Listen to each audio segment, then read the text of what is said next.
But why not be a coward? I mean, it's just a lot easier, right? Well, it used to be. This is the thing that's interesting. I would actually argue in the 1950s and 60s, if you were to agree with every single narrative and obey every single law and do exactly what you were supposed to do and pay your taxes, etc., you'd at least get a wife who respected you. You'd at least have children who could go to school without being indoctrinated to a degree. Yeah. You could have a nice house. You could have a pickup truck. You could have a pretty good life if you just followed the rules. Yes. I don't think that's true anymore. I think that if you are a man especially, and this is what I talk about masculine issues. If you're a man who is born and you decide to do exactly as you're told, you're going to end up depressed, in debt, working a job that you hate, with a wife who doesn't respect you, with kids who don't listen to you, in a house you don't own, until she leaves you, and then you contemplate suicide a while, and maybe you might find some purpose towards the end, enough to survive and pay your taxes, and then you're gone.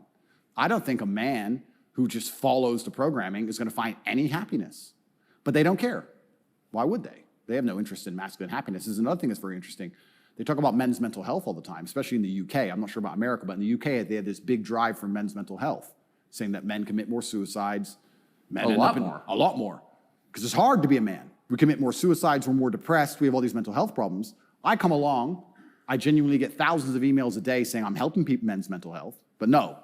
You can't help it the way Andrew wants. You can't tell them to go to the gym and stand up for themselves and have pride.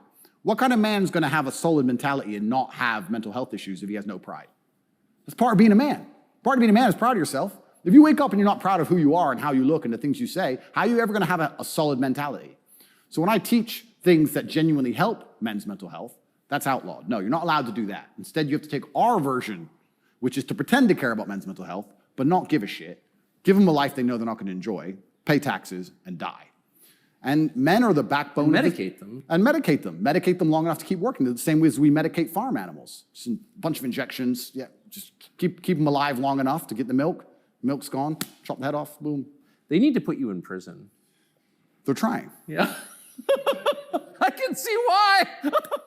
They're trying. And it's scary.